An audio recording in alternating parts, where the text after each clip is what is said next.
Olá, boa noite. Bem-vindos a mais um resumo do dia, aqui no seu canal Causa Operária TV, 24 horas no ar. Nesta segunda-feira, feriado, dia 12 de outubro de 2020, estamos chegando para mais um programa. Comigo hoje, diretamente lá do estúdio da Causa Operária TV, o companheiro Edson Dorta. Boa noite, Edson. Boa noite aí, Toninho. Hoje eu estou aqui no estúdio e você é meu convidado, hein? Tá certo. É um prazer. E é um prazer ter o Edson e todos os companheiros que estão chegando por aqui. Nós começamos com bastante atraso no dia de hoje, porque teve uma reunião importante do Comitê Central Nacional do PCO, que terminou agora há pouco, para discutir aí a campanha, a mobilização do partido, né, nesse momento de enorme crise. Nós vamos falar, então vamos ter um programa mais curto, especialmente hoje, mas a gente não podia ficar longe de vocês, né? Então nós vamos comentar aqui algumas notícias importantes desse dia, desse feriado, e para iniciar a semana aqui com toda a força, na mobilização aí pelo Fora Bolsonaro e em defesa das reivindicações dos trabalhadores e por Lula candidato. Bom, nós vamos começar. Hoje nós discutimos muito a orientação política da esquerda diante desse momento de crise, de enorme confusão, e às vezes a gente começa o nosso programa com charges, né? Então hoje a gente não tem charge, mas são coisas que são quase uma piada, é humor negro, né? Parece seria piada, seria para rir se não fosse verdade. Bom, vamos citar dois exemplos da loucura geral da esquerda, né? O Edson vai contar para a gente aí dois candidatos dos chamados comunistas entre muitas aspas, né? Mas que mostram bem a que ponto de loucura, né? Nós vamos ver aí com relato do companheiro Edson e com imagem a que ponto o PCdoB chega aí, como outros partidos como faz os partidos da direita, né? No vale tudo pelo voto. Vai lá, Edson, com você. Nós temos dois casos interessantes aqui, viu, Toninho? As eleições, como o Rui fala na análise política da semana, é uma festa dos horrores, né? Nós temos um caso aqui muito interessante para aqueles comunistas que acham que a Frente Popular só cabe os golpistas, cabe o Bolsonaro também na Frente Popular, na Frente Ampla, né? Tem um candidato aqui, Hernaldo Rodrigues Araújo, de 63 anos, ele concorre pela primeira vez ao cargo de vereador de Marituba, no Pará, pelo Partido Comunista do Brasil, legenda de oposição ao Bolsonaro. Só que tem um problema. Sabe como que é o nome da candidatura dele, que ele registrou no cartório? Ele registrou o nome de Bolsonaldo. E a imagem aí, mostra pra gente, produção. Aí. Isso, mostra a imagem aí, porque senão o pessoal pensa que é mentira, né, Toninho? O cara fala assim, não, isso aí é faccionalismo do PCO contra o PCdoB. Não, gente, é verdade. O candidato do PCdoB quer parecer que é o Bolsonaro. Ele é bolsonarista. E se pensa que teve alguma rejeição lá no PCdoB, já está tudo registrado. O cara vai para a urna com esse nome e com essa cara de Bolsonaro. E o outro candidato, viu, Toninho? Tem um outro candidato aqui muito interessante também. É o Sempre Foi Deus. É meio que parecido com aquele candidato que o PSOL elegeu no Rio. Como é o nome dele mesmo? Cabo... Era o Cabo Daciolo. Cabo Daciolo, que quando ganhou a eleição lá pelo PSOL no Rio de Janeiro, o Cabo Daciolo foi e falou que o poder emana de Deus, não do povo, né? Não da eleição, mas é quase pedir a monarquia de novo aí, que Deus eleja os reis, e aí foi eleito pelo PSOL. E agora nós temos um candidato aí do PCdoB, né? Nunca, como é aqui? Estava vendo aqui, sempre foi sorte. Sempre foi Deus, né? E Hã? Nunca foi sorte. Sempre foi Deus. Isso. É o candidato, Edson, a prefeito da cidade mais importante para o PCdoB, porque é a cidade de São Luís do Maranhão, a capital. Olha, então ele deve estar tirando foto aí com o nosso querido governador do Maranhão, do PCdoB, que tem coligação com o PSDB, né? O Flávio Dino. É justamente onde o PCdoB tem mais força, hein?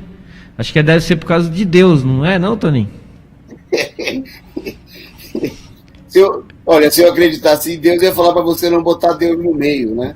Mas o candidato... Um parece usa até o nome do Bolsonaro. E o outro praticamente usa o lema do Bolsonaro, porque o lema do Bolsonaro é Deus acima de tudo, né? E aí o candidato do PCdoB sempre foi Deus. Quer dizer, é praticamente o mesmo lema do Bolsonaro. Quer dizer, a tática para derrotar o Bolsonaro nessas eleições do PCdoB seria ficar parecido com o Bolsonaro. Quanto mais parecido com o Bolsonaro você ficar, quem sabe mais perto você fica de derrotar o Bolsonaro. É isso, Edson? Eu acho que sim, eu acho que isso porque a gente não fez a pesquisa aqui de quantos militares o PCdoB lançou, né, Toninho? Que nós temos aí os casos mais aberrantes, que é o do PSOL no Rio de Janeiro lançar um coronel da PM como vice, né, prefeito, e o do PT em Salvador lançar major, né, Toninho? Levantando a bandeirinha aí dos bolsonaristas. Eles acham que eles vão ganhar os votos dos bolsonaristas, é isso, Toninho? É o desespero total, né? Bom, e nós vamos em frente, porque essa política da esquerda, né, ela ajuda, ela bota tempero, digamos assim, na política traçada pela direita para fazer dessas eleições uma fraude total, né? E uma fraude que tem um objetivo muito claro, que é procurar manter, né, no governo das principais cidades brasileiras, na maioria das cidades, os partidos que deram o golpe, né, partidos amplamente rejeitados pela população, mas que estão aí garantidos pela verdadeira ditadura que se estabeleceu nas eleições. E para mostrar que, por enquanto, essa situação deu resultado, pesquisas em 15 capitais, né, apontaram o seguinte, que em 9 em que há reeleição, 9 capitais em que há reeleição, há candidatos à reeleição, 6 prefeitos aparecem isolados na liderança. Quer dizer, 6 prefeitos aparecem numa dianteira, como é o caso aí, eu acho que é a primeira imagem que a gente tem aí, se a produção conseguir liberar, de Belo Horizonte, onde o prefeito aparece aí, o candidato atual aparece com mais de 50% das intenções de voto, pelo menos nessas pesquisas sabidamente fraudulentas que a gente está vendo ser divulgadas por aí, né? Bom, mas essa situação se repete em vários lugares, né? Porque a eleição feita a toque de caixa, praticamente sem tempo para a campanha, em plena pandemia, com um horário eleitoral de 10 minutos, mas 10 minutos para dividir por todos os partidos, pelo menos em tese, né? E com 10 partidos, inclusive o nosso, totalmente alijado do processo eleitoral, né? Quer dizer, praticamente de 33 partidos, tem 10 que estão riscados do mapa. Quer dizer, a eleição é para eleger é para manter o monopólio. Quem já está aí, fica, né? Se for para trocar, é para trocar 6 por meia dúzia. Não é para fazer nenhuma troca profunda, é para trocar os partidos golpistas, um partido golpista, por outro partido golpista. Mas no meio da eleição, né, tem muita gente, inclusive da esquerda, com ilusão de que vai virar o jogo, de que essa eleição vai derrotar Bolsonaro. Quer dizer, é vender gato por lebre, né? A eleição está totalmente armada para garantir a vitória. Está aí, essa primeira imagem que a produção vai colocar são os candidatos de Minas, né? Esse senhor de barbinha aí, de camisa rosa, é o atual prefeito, Calil, que segue totalmente na dianteira. O segundo colocado tem coisa de 6%, quer dizer, é uma vantagem assombrosa, né? Total monopólio aí dos meios de comunicação, não tem campanha eleitoral. É bom lembrar que nessa imagem aí, como por exemplo a nossa companheira Marília Garcia, que aparece de vermelho, ela não tem tempo na televisão, o PSTU também não tem tempo, quer dizer, é uma eleição, a UP não tem tempo, PCB é onde tem candidato, que são poucos, mas também não tem tempo. A mesma coisa acontece, né, a próxima imagem aí é de São Paulo. Né? Em São Paulo você tem aí no meio o atual prefeito rindo à toa. Me chamou a atenção, Edson, a campanha do Bruno Covas, dizendo que está dando tudo certo em São Paulo. Né? Ele abriu a campanha, eu assisti, tive o desprazer de assistir por ossos do ofício na sexta-feira, ele falando que queria agradecer o povo de São Paulo que estava dando tudo certo. Porque em São Paulo só tem 13 mil mortos. Né? É a cidade que mais morreu gente no país. Quer dizer, se o Bruno Covas considera que está dando certo, é porque o plano dele era matar as pessoas. Né? E aí, em primeiro lugar, aparece o Russomano, que é o espantalho, o candidato azarão, que sempre sai na frente. Sempre, né? As pesquisas indicam ele que já ganhou, né? Exatamente. Bom, e aí tem o terceiro caso, de Celso Russomano já ganhou. É isso aí. Bom, e aí a última foto que a gente tem aí é do Rio de Janeiro. Nesse caso aí, não está em primeiro lugar o de gravata azul aí, que é o Crivella, né? Quem lidera as pesquisas, fraudulentas, pelo menos por enquanto, é o ex-prefeito Eduardo Paes, do DEM. Você vê que o jogo é PSDB, DEM, ou bolsonarista, ou, né, partidos do Centrão, DEM, PSDB, MDB, né, são os grandes favorecidos por esse esquema eleitoral. E aí, nas pontas, você tem, de um lado, à esquerda, né, a Benedita da Silva, candidata do PT, que aparece empatada com a candidata do PDT, delegada Marta Rocha. Né? E aí, por último, só um comentário que a gente divulgou ontem, é o seguinte: nestas cidades, em todas as capitais, foi feita uma pesquisa, Edson, quem que mais tinha maior influência no voto do eleitor, né? Quem era a pessoa com uma influência decisiva. Então perguntaram, por exemplo, se o Bolsonaro apoiasse um candidato, você votaria nesse candidato? Então, ficou no Rio de Janeiro ficou em 16%, em São Paulo 14% disseram que com certeza votaria no candidato do Bolsonaro. Em São Paulo e no Rio de Janeiro, 16% em São Paulo e 18% disseram que votariam no candidato indicado pelo Lula. E esse índice chegou a 35% em Recife, no Maranhão. No entanto, né, isso as pessoas declaravam o seguinte: com certeza eu votaria num candidato apoiado pelo Lula. No entanto, o candidato do PT em São Paulo, segundo as pesquisas divulgadas, só tem 1%. E a Benedita da Silva, porque em São Paulo o pessoal ainda podia dizer o seguinte, né, que o pessoal ainda não sabe que o Gilmar Tato é o candidato do Lula. Né, o pessoal ainda vai ficar sabendo. Agora, no Rio de Janeiro, a Benedita da Silva ela é fundadora do PT. Ela, digamos assim, é a segunda figura mais conhecida do PT no Rio de Janeiro. Mais conhecida como sendo do PT do que ela, só o Lula. Né? Ela fundou o PT, foi eleita vereadora na primeira eleição na cidade do Rio de Janeiro pelo PT. Né? Era uma liderança política, não podemos ter divergência, mas é totalmente conhecida. Foi governadora, vice-governadora e governadora do estado. Mas, no entanto, apesar de que o carioca deve ser meio confuso, né? Segundo essas pesquisas. 18% diz que vota com certeza no candidato do Lula. Aí vem a Benedita, que todo mundo sabe que é a candidata do PT e do Lula, e o pessoal, segundo a pesquisa, não quer nem saber da Benedita. Né? E a Benedita aparece aí em quarto lugar, empatado, na margem de erro com a Marta Rocha. É manipulação, é fraude total às eleições, né? É eleição preparada para ter mais do mesmo resultado. Bom, falando do Rio de Janeiro, o Edson vai divulgar agora um furo de reportagem. Não, mas antes, viu, Toninho, antes de entrar no furo de reportagem, fazer uma pergunta para você. Pode falar.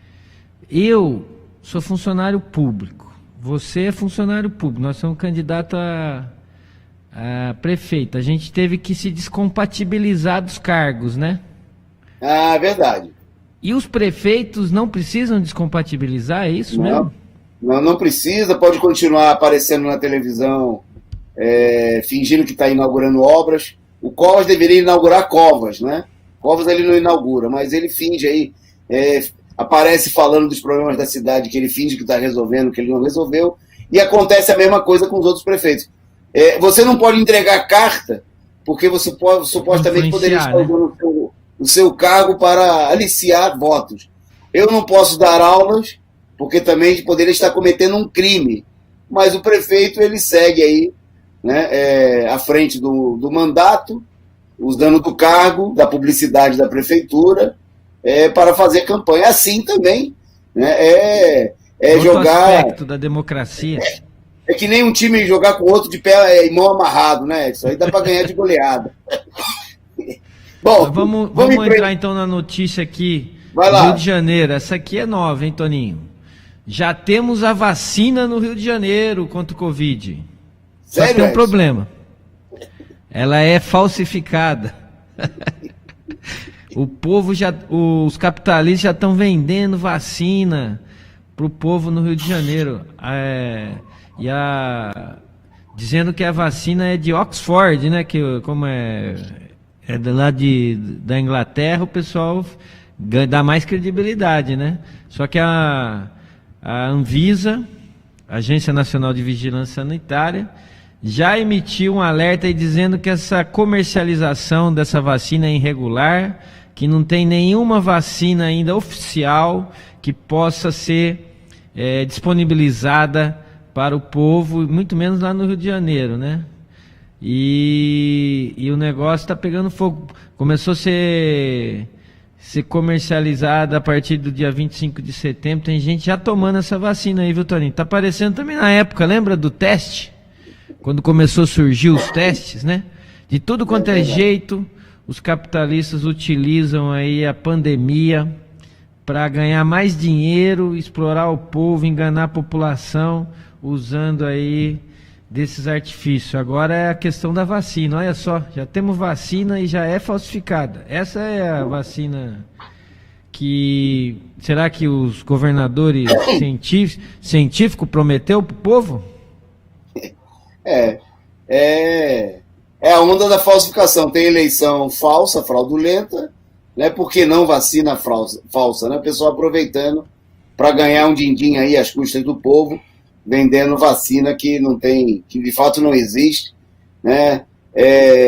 Inclusive se valendo da propaganda enganosa que existe nos meios de comunicação, de que a situação ela está caminhando aí para ficar tudo sob controle, né? E como se a vacina já tivesse aí na esquina. E aí algum gaiato abriu uma loja na esquina, né, usou alguma farmácia, seja lá o que foi, e resolveu falar, não, aqui já tem a vacina. Mas é mentira, assim como é mentira, né, que a pandemia está acabando. Nós vamos falar disso daqui a pouquinho. Bom, antes da gente passar ao próximo assunto, agradecer a presença, a participação aqui dos nossos amigos internautas, rapidinho citar algumas presenças, em nome deles, saudar todos os outros aí, o pessoal Sem Chance, o Fábio Neves, o Sou Eu, a Cecília Maria, a Ana Matos, o nosso amigo Noé, né? Dizendo que o candidato lá do PCdoB parece com o Bozo mesmo.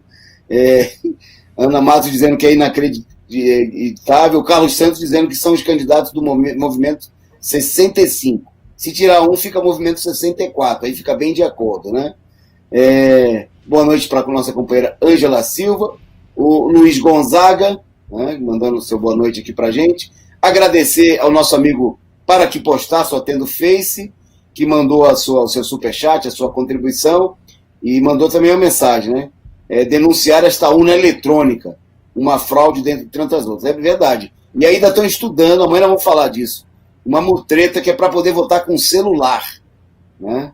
Olha, imagina, tem um estudo, os jornais apontaram hoje, que a gente não deu tempo, foi agora à noite eu vi isso daí, apontando que tem um estudo, né, para que as pessoas possam votar também usando o celular, né? Nós vamos ver aí, o negócio está ruim, né, porque mesmo com todas essas maracutaias, tem muita crise aí no interior da burguesia, e sabe-se lá o que eles vão aprontar, né? Boa noite para o Roquês. Bom, pedindo a vocês aí que compartilhem o nosso programa, o link aqui do nosso canal, né, nas redes sociais, e também, se você puder, faça como o nosso amigo Para Que Postar, só tendo Face, e mande a sua contribuição, o seu superchat, a sua figurinha, contribua na vaquinha da Causa Operária TV. Bom, vamos falar agora, já que o Edson introduziu aí o tema da Covid-19, uma outra posição do Brasil no ranking, né? No ranking mundial. O Brasil é o terceiro colocado, né, já há várias semanas, em número de casos, né? Nós temos perto de 5 milhões e 100 mil casos, né? E esse ranking é liderado pelos Estados Unidos, e com 7 milhões, praticamente 700 mil casos, e pela Índia, que ultrapassou a marca de 7 milhões, tem 7 milhões e 50 mil casos. Então, nesse ranking de número de casos, o Brasil já é o terceiro colocado. Bom, no número de mortes, nós também ocupamos a terceira posição, né? Desculpe, no número de mortes, não. No número de mortes, o Brasil é o segundo colocado, só perde para os Estados Unidos. Bom, mas hoje tem uma contabilidade importante, que é o número de mortos a cada 10 mil, né, que mostra a incidência em relação ao tamanho da população. Nesse caso aqui, quem lidera esse ranking muito triste, né, tem muitos países da América Latina com alto índice de mortes pela Covid a cada 10 mil habitantes, e quem lidera é justamente o Peru. O Peru tem 33 mil mortos, né, passou de 33 mil mortos, mas a população do Peru é bem menor do que a do Brasil e de outros países, e o índice de mortes a cada 10 mil habitantes no Peru já chega à marca de 10,18. Né? Então o Peru ocupa a primeira posição nesse ranking macabro. Bom, em segundo lugar, um país também que não adotou nenhuma medida de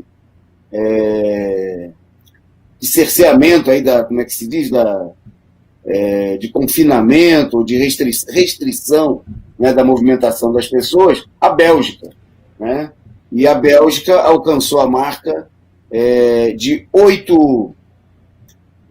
10 mil, mais de 10 mil mortos e 8,88 mortos a cada 10 mil. É uma média altíssima. Né? Bom, e aí justamente em terceiro lugar aparece o Brasil, quer dizer, Peru, Bélgica, em terceiro lugar o Brasil, já que passou dos 150 mil mortos, né, e que alcançou aí a marca de 7,17, aí está aí o 17 do Bolsonaro, 7,17 mortes para cada 10 mil habitantes. Né? Quer dizer, é uma marca muito alta. Só para a gente ter uma ideia, a Índia, veja bem, a Índia, que é a terceira colocada em número de mortos nesse momento, tem 108 mil mortos. Né? A média de mortes para cada 10 mil habitantes é de 0,8, menos de 1. 0,8 para cada 10 mil habitantes. No Brasil é praticamente 10 vezes superior, 7,17. Né? Então, mostra que não é um problema só de quantidade de casos, não é um problema de que a situação é normal, como em todo mundo, não. Aqui a letalidade é muito alta, é altíssima, né? Assim como é alta em outros países da América Latina, que tem também à frente aí governo direitista, não por acaso. O Chile, né, 7,09 é a marca do Chile por cada 10 mil, ela vem logo atrás do Brasil, né? E a Colômbia 5,57. Né? Quer dizer, os governos de direita, inclusive, brilhando aí, né? Os Estados Unidos, a marca é muito alta, 6,54, né, para um país capitalista, o país mais desenvolvido do planeta, né, mostrando aí a chacina premeditada, né, o esforço para não fazer nada e deixar morrer, né, para garantir o lucro dos banqueiros e economizar recursos do Estado. Né, e a economia não é para atender a população, mas é para atender o apetite voraz dos sanguessugas. Bom, um outro reflexo dessa situação é o problema da fome. E para falar sobre isso, eu vou passar para o companheiro Edson. É isso aí. Para desgraça pouco é bobagem, como dizia, né? O capitalismo promovendo aí o genocídio da população, e a ONU, né, informou agora, recentemente, que ela tinha uma meta aí de erradicar a pobreza no mundo, né, até 2030. Ela vem fazendo esses estudos aí há 5 anos, e até 2030 ela teria a meta de erradicar a pobreza, principalmente nos países ricos, né? E ficaria alguns países pobres aí sem ficar erradicado 100%. No entanto, né? O que aconteceu? A situação agravou, o capitalismo está mais apodrecido do que nunca e veio a pandemia. E com a pandemia, ela lançou novamente uma declaração dizendo que a situação vai piorar 2 vezes mais. Aquilo que ela pensava em erradicar, o negócio vai para uma situação de pobreza extrema e de fome no mundo inteiro, né? Então tem aqui alguns dados aqui muito alarmantes que diz respeito à situação da fome no Brasil, né? Quase 700 milhões de pessoas no mundo, Toninho, estão sofrendo de desnutrição. Mais de 5 a quase a 10% da população, 5%, né? Não. De 6 a 7% da população mundial sofre de desnutrição. 144 milhões de crianças têm distúrbio de crescimento. 47 milhões de crianças apresentam emagrecimento extremo. E a situação ela vai piorar devido à pandemia, né? A pandemia veio para agravar ainda mais essa situação e tende a aumentar ainda mais a fome no mundo, né, Toninho? É isso, basicamente. É isso aí. Bom, são dados importantes, né, sobre esse problema da fome e, como o Edson destacou aí, inclusive, o problema da situação das crianças famintas, né? É bom lembrar que hoje, dia 12 de outubro, né, justamente comemora-se, pelo menos oficialmente aqui no Brasil, se é o que comemorar, né, o Dia da Criança, né? E aí a gente viu aí, hoje teve programas eleitorais e toda uma campanha na imprensa golpista falando aí das promessas, né, para as crianças, né, exaltando aí a importância da infância, da educação, etc. e tal. Mas, infelizmente, a realidade não tem nada a ver com essa propaganda cor-de-rosa enganosa, né?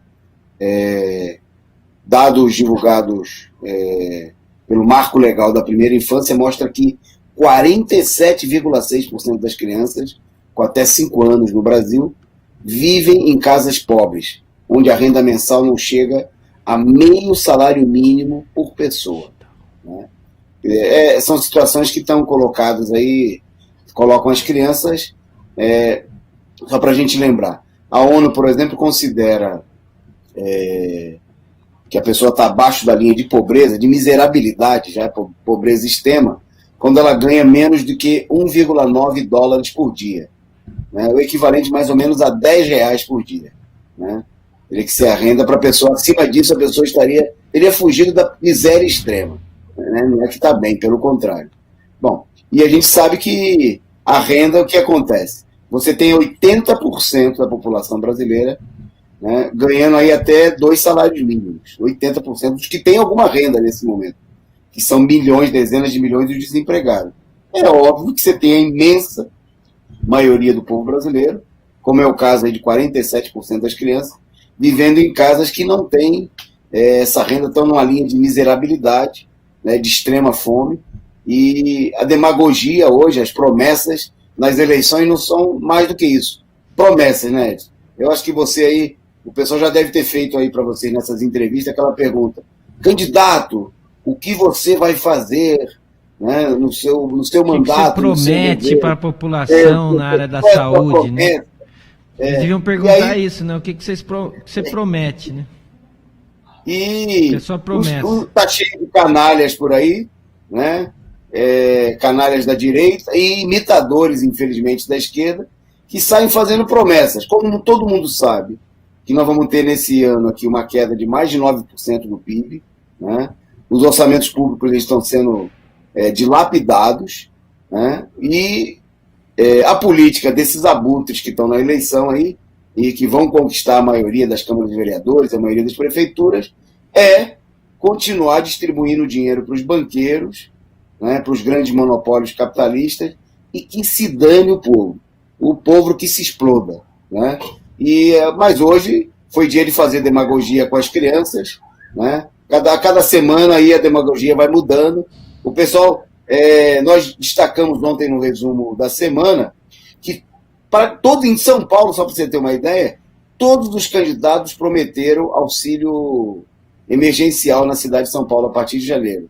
Né? Você tem aí gente prometendo R$200, 300, tem até gente prometendo R$745 para completar os 300 e formar um salário mínimo do Bolsonaro, com o dinheiro pago pelo Bolsonaro. Quem fez essa promessa foi o PSB e o PSTU, prometeu um salário mínimo. O PSTU também?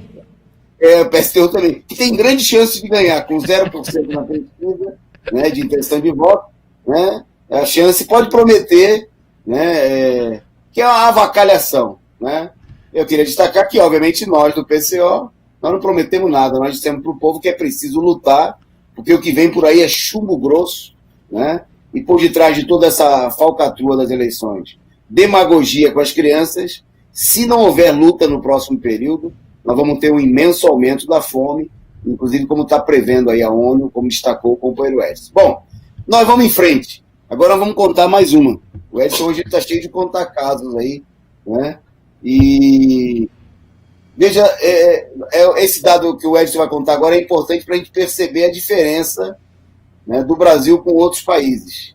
Então, para a gente ver, no Brasil mais ou menos, Edson, eu não consegui fazer a conta exata, mas seria o seguinte, 12 testes para cada 9 mil infectados. Tá certo? Quer dizer, é muito mais gente infectada do que teste feito. O teste não serve para nada. Né? Agora, tem um caso aí da China que mostra justamente uma situação que não é muito parecida com a do Brasil, né, Edson? Nada melhor do que você fazer a comparação de outros, né, estados, de outros países que estão tratando o problema da Covid, para você mostrar que aqui no Brasil não fizeram nada exatamente, né, Toninho? Que foi só blá, blá, blá, blá, blá, e conversa fiada, enrolação do povo. A esquerda até caiu na conversa dizendo que eram os governadores científicos. E aqui não teve nada. E agora parece até que acabou o coronavírus. Soltou todo mundo na rua, parece até que acabou o coronavírus, quando está morrendo aí 600, 700 pessoas por dia. Na China, ao contrário, eles detectaram lá na China 12 novos casos ligados a um hospital local, lá em Qinghai. Acho que a expressão é assim, Qinghai. E aí, ao eles detectarem esses 12 novos casos, o Estado tomou a decisão imediata, Toninho, de testar todos os habitantes da cidade. Todos. Fizeram filas, são 9 milhões de habitantes. Fizeram fila lá das 7 às 23 horas e vão continuar testando, porque é muita gente. Vão testar. Eles acreditam que em 5 dias eles testem todo mundo. Isso daí não é novidade para os chineses, porque quando teve a pandemia, começou-se lá em Wuhan, né? Como que é? Uma cidade da China, acho que é Wuhan. E lá eles fizeram a mesma coisa.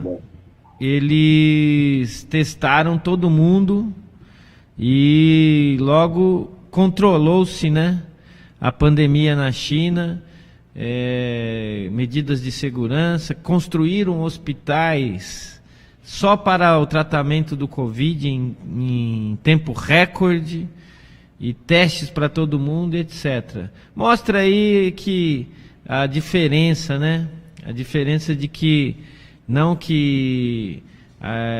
diferentemente do que todo mundo fala, que a esquerda fala que a China é socialista, a China não é socialista, mas mostra a diferença de um Estado que é um Estado que tem uma preocupação com a saúde pública, né, Toninho? Um Estado que controla aí as principais questões do serviço público e da preocupação do povo, né? É isso aí, Edson. esse exemplo é muito importante, né? Porque 9 milhões de habitantes não é 9 mil, não é 900, né? Quer dizer, a população um pouco maior do que a cidade do Rio de Janeiro, ou mais ou menos do tamanho equivalente, um pouco menor, vai. E também um pouco menor, 3 milhões a menos aí que a cidade de São Paulo. Quer dizer, em uma semana... Isso é importante porque tem gente ainda que chega a falar, e os políticos burgueses, mentirosos, profissionais, de que seria impossível fazer além do que eles fizeram. E olha que eles não fizeram absolutamente nada, né? Isso aí é o mínimo, testar para poder separar e combater. E olha que lá eles testaram porque lá teve 12 casos na cidade. Aqui em São Paulo tem 13 mil mortos e nem assim, quer dizer, não tem teste em massa, não tem teste para a população.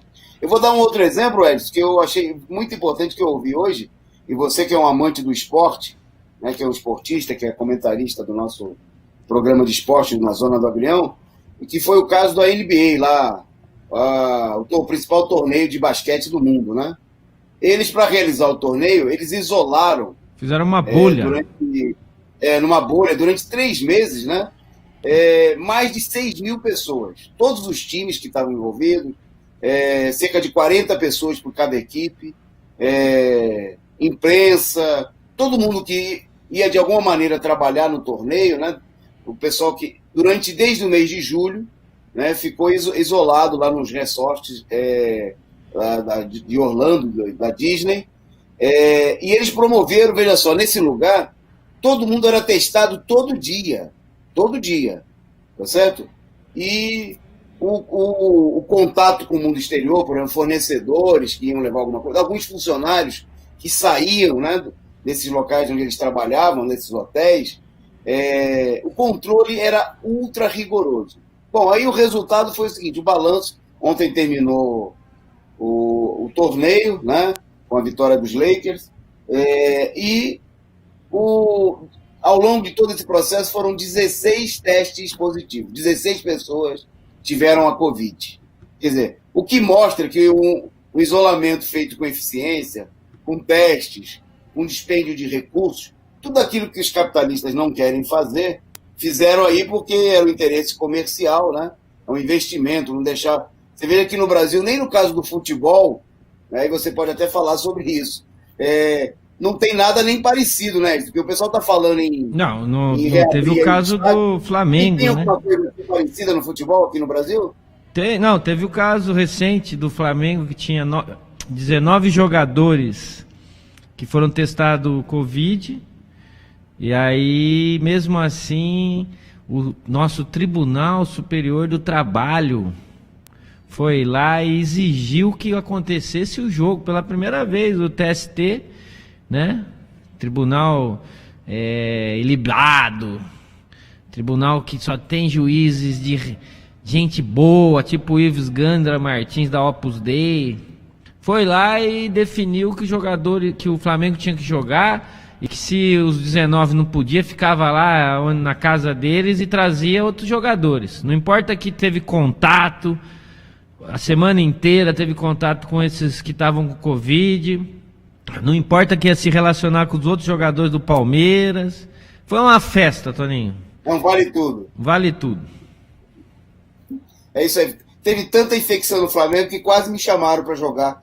Que era tanto jogador com Covid que pegaram os jogadores do Júnior, já estavam pegando quase o pessoal do dente de leite para colocar no time, porque ficou o time todo enquanto que tinha uma piada na internet que falava o seguinte: enquanto que os jogadores profissionais estavam fazendo exame de Covid, os jogadores que iam jogar com o Palmeiras estavam fazendo o teste do pezinho. Essa é boa. Essa é de fato boa. Bom, mas mostra que a avacalhação geral no Brasil, né, nem nas áreas de autoempreendimento, onde gira muito dinheiro, como é o caso do futebol, né, como é o caso de um clube como o Flamengo e outras grandes equipes, o Palmeiras, nem aí tem o mínimo cuidado, o que dirá com o restante da população. E são esses criminosos que ainda querem reabrir as escolas. Se o pessoal não consegue cuidar nem do time do Flamengo, né, nem das equipes brasileiras, o que dirá que aconteceria nas escolas. Bom, indo em frente, nós já estamos caminhando para o nosso final. Mais 10 minutinhos para a gente aqui só. Só destacando rapidamente que uma nova onda, nem dá para dizer que é uma nova onda, né? O que nós estamos vendo, o que está se mostrando na Europa é a volta da pandemia que não chegou a ir embora, né? Então, hoje, a Inglaterra anunciou o fechamento de bares, né? E reativou hospitais de campanha. Isso aqui é interessante, que aqui no Brasil tem muita notícia de hospital sendo fechado, né? No caso do Rio de Janeiro, os hospitais chegaram a ser fechados antes de ser inaugurado. O Estado contratou o hospital, pagou pelo hospital, né? Não chegou a inaugurar, mas fechou, né? Quer dizer, o povo não foi atendido, mas a empresa que ganhou a obra levou o seu dinheiro. Bom, o fato é que nós já destacamos aqui na semana passada, inclusive com a participação de companheiros da Europa, de que, por exemplo, na Espanha, de cada 10 escolas que tinham sido reabertas, 9 foram fechadas, né? Na semana passada, teve 2 recordes de novos casos na Europa. Não é que foi recorde dos últimos dias, recorde de toda a pandemia, né? Por exemplo, na sexta-feira, no mundo todo, a gente teve aí a marca de 350 mil casos de Covid, né? E esse recorde foi batido justamente porque na Europa, países como Espanha, Itália, França e também a Inglaterra estão tendo uma enxurrada de novos casos, não é pouca coisa, né? Então, a conversa fiada de que no Brasil a situação está sob controle, né? De que pode reabrir tudo, né? Que tem vacina, embora a vacina seja falsa, como foi mostrado aqui, é conversa para boi dormir, né? É uma tentativa muito clara de tapiação. Edson, eu vou passar daqui a pouquinho para você comentar que discussões resumir para a gente em 2 minutos, vai ser a sua última, o que discutiu a reunião do Comitê Central do PCO. Você fazer um resuminho para a gente, 2 minutos, a responsabilidade. Mas antes de você fazer esse resumo, eu vou dar um tempinho para você aí, preparar o que você vai contar para o povo.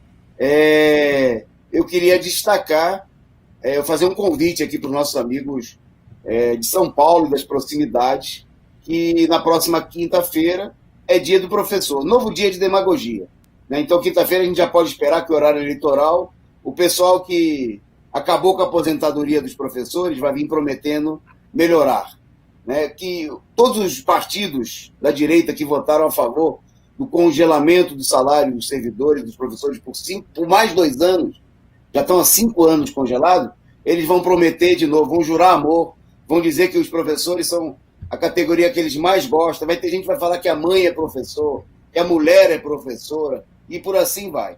Mas nós não queremos fazer essa demagogia, nós queremos convidar os professores para uma atividade de confraternização e de luta, né? Lembrar que é um dia para lembrar também a necessidade de lutar, principalmente nesse momento em que nós temos aí a política criminosa de reabertura das escolas.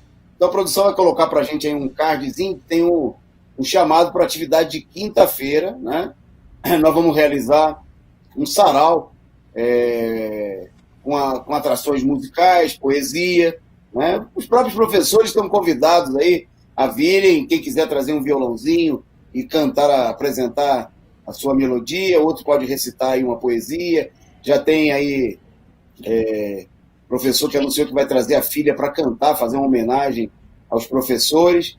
Vai ser um momento de confraternização, né, com música, bebida, vai ter bolo, com todas as medidas de distanciamento social. A produção vai botar o Caio, isso aí, coloca aí para a gente, para o pessoal ver.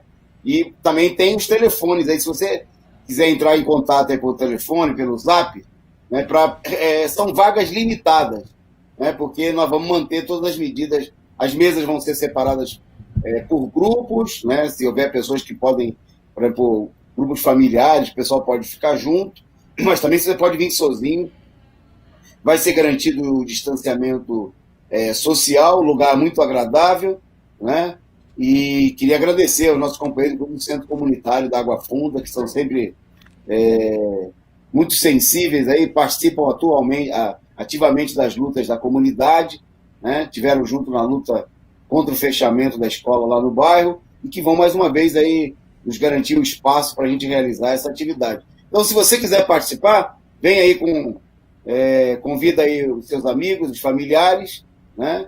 E quinta-feira, amanhã, nós vamos estar sorteando convites aqui, vamos anunciar, né? Então, se você comprar um convite, você concorre a ganhar mais um, né? Para a gente premiar quem vai colaborar com a gente aí, né?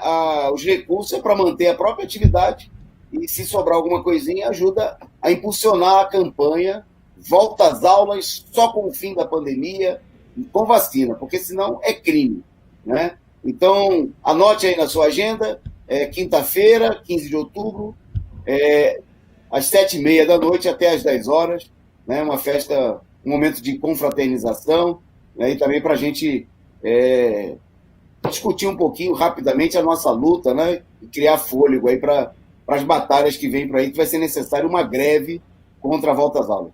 Eu vou passar para o companheiro Edson, falar da reunião hoje do CC do PCO, da direção, e encerrar o programa. Vai lá, Edson.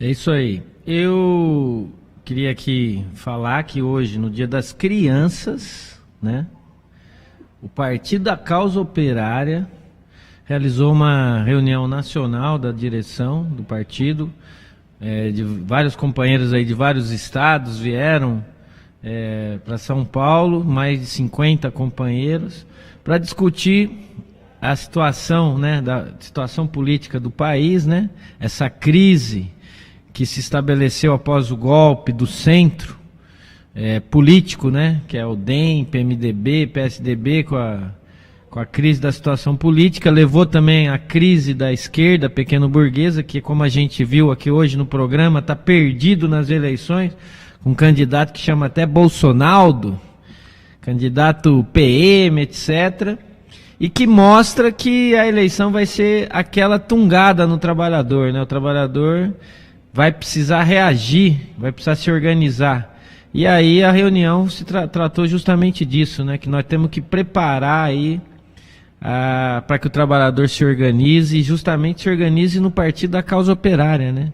Que o partido ele se desenvolva trazendo aí todos os trabalhadores que queiram lutar, queiram se filiar ao PCO, queiram militar no partido, ajudar a organizar um partido de massa no Brasil, para a gente enfrentar esse pós-eleições e também os ataques aí que vão vir até a gente conseguir derrubar os golpistas, o Bolsonaro, e levantar as reivindicações dos trabalhadores. Basicamente a reunião, ela traçou aí metas e propostas para a organização do PCO como um partido de massa, né, Toninho? Que possa aí trazer para nossas fileiras, agrupar dentro do partido, organizar os comitês em todos os locais onde a gente esteja presente, desenvolver aí o partido no país inteiro, trazendo todo mundo que queira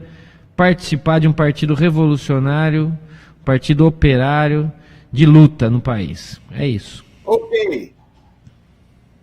Ok, Edson. Eu falei para você encerrar, mas eu só voltei aqui para dizer adeus e para dizer que amanhã, né, análise política com o companheiro Rui Costa Pimenta, às 16 horas, né, com transmissão simultânea pelo 247, é a principal atração aqui do nosso canal, que tem programação 24 horas por dia, né, e a gente volta, tem resumo do dia também, amanhã com o companheiro Henrique Arias e Antônio Eduardo, amanhã 8h30. Valeu, Edson, a gente volta semana que vem. Um abraço para você e para todos os nossos amigos. Um abraço para todos.